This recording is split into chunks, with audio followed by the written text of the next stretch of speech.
Hello, MyIndMedia. We have Lance here with Toyota explaining to us about the engine of Mirai. Hello, Lance. Hey, how we doing, guys? Good. We just want to know how the whole thing works, because I believe this is the car, right? This is the car minus the car. Yeah, the car minus the car. This is the actual engine and everything. Yeah, you get to see how everything works here. So starting right in the front. Yeah. You have some massive radiators. These will actually bring in the air, which will actually meet in the fuel stack later on. Okay. Starting off here is your power control unit. This will be in top of your electric motor. The motor's down here. Now keep in mind, this is an electric motor powered by a hydrogen fuel cell. Okay. So your oxygen comes through these radiators, comes in, meets in the fuel stack, which is right here. Right there. 2 tanks of hydrogen. These are carbon fiber reinforced hydrogen tanks. There's 2 of them. 2 of them. 2 of them, yes, about 10,000 PSIs. Gives you 312 miles of range.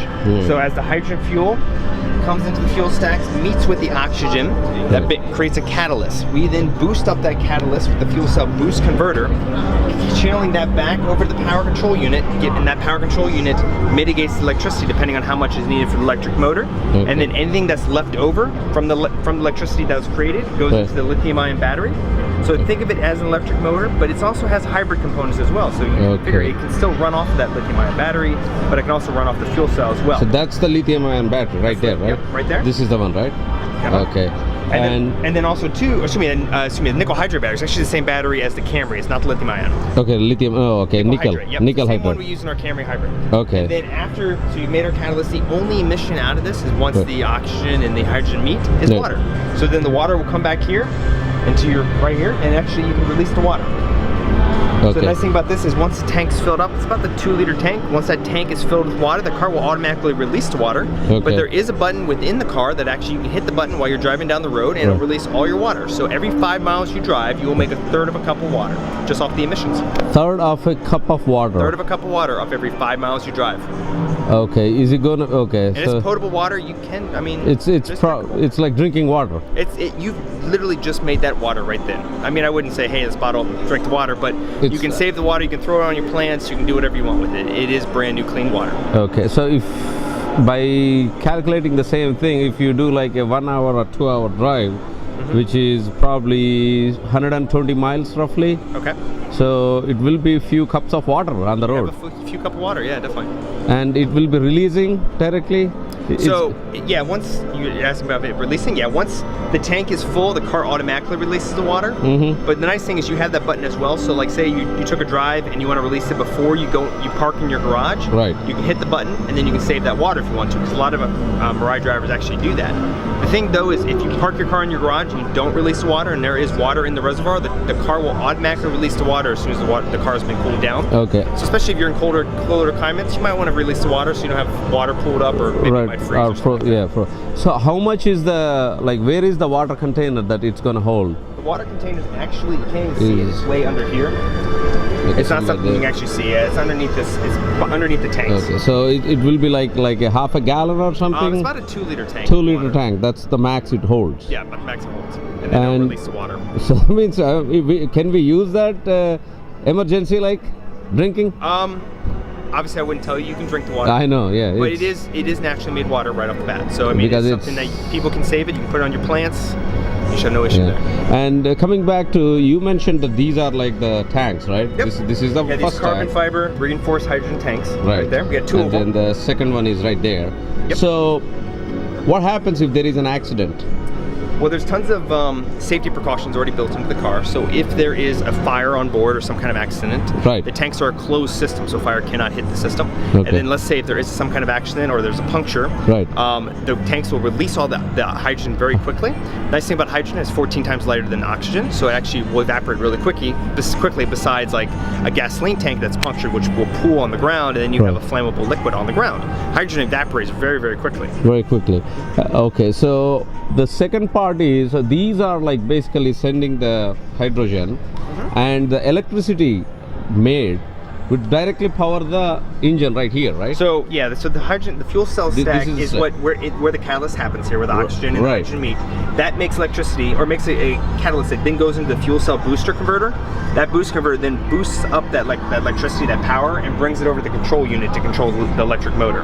So it doesn't. So the motor right now is that's the your electric motor's right down here. Right there. Yep. And which it's is all attached in to the one. twin tires. Yep, all in There's one. no only one there's no transmission. No It's all- transmission. It's a 100% electric motor Yeah. attached to the two front wheels because it's a front powered vehicle.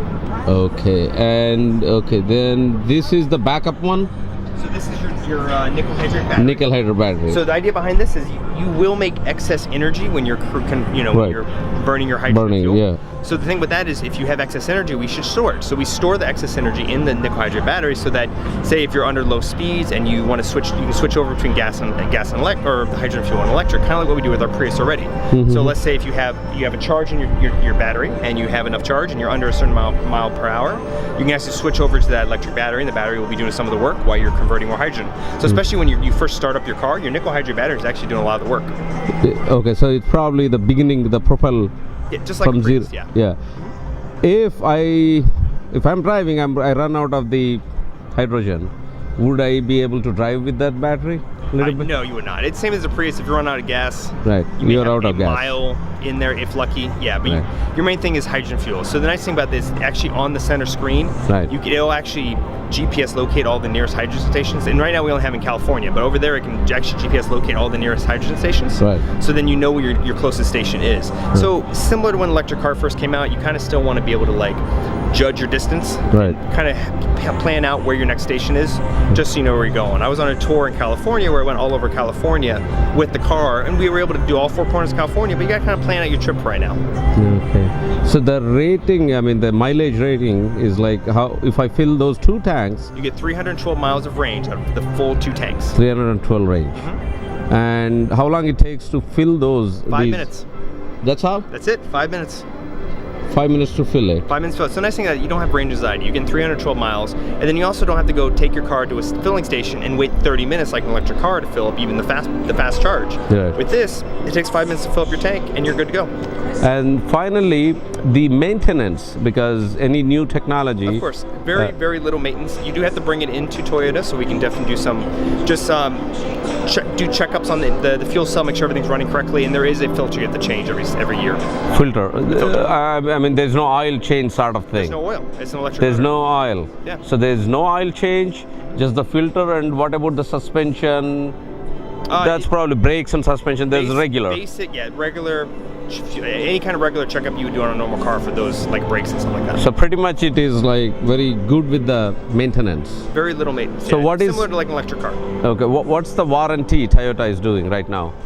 The warranty is 3 years bumper to bumper, and then it'll be 10 years powertrain or on the Powertrain. hydrogen fuel cell, because it does fall under the green technology. That's in California right now. I don't know what it'll be if it's compared to Washington DC, but that's just California at the moment. So once is there a possibility that the fuel cells go bad and we need to replace them? Well, like any technology, it's meant to last the life of the vehicle. So we've had the cars out now for almost 2 years. We haven't seen any issues at all yet right now, but that's definitely it's meant to last the life of the vehicle. Okay. Oh, wonderful. And the starting price? It starts off around $57,000, but there is rebates you can bring yourself down to, and then you can also lease it as well. So for purchases, right now Toyota gives you a $7,500 rebate.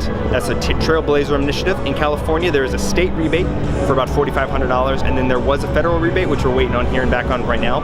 And you can also lease it for about the mid 300s. You can lease it, but then you also get that state rebate in California right now. The nice thing too, though, is we give you 3 years of free fuel. We give you a $15,000 gift card. Doesn't matter if you purchase it or lease it, you will get that $15,000, and that's for free fuel for the next 3 years. 3 years, okay. So now the final question really is, how long it takes for Toyota to put those gas stations in the East Coast, because we've been waiting for quite some time. Great question. Yeah. So it's not just Toyota that's putting in the stations. Like for instance, in California, it was a partnership between numerous different manufacturers Right. and the state of California putting in stations. And their goal was to they have about $200 million to put in 200 stations. In the DC area, in the New England area, I know the infrastructure is starting to be built, and our goal is to have it out here by the end of the year. We don't have an official date yet because obviously precautions and regulations make sure everything passes first, and then also having the infrastructure built.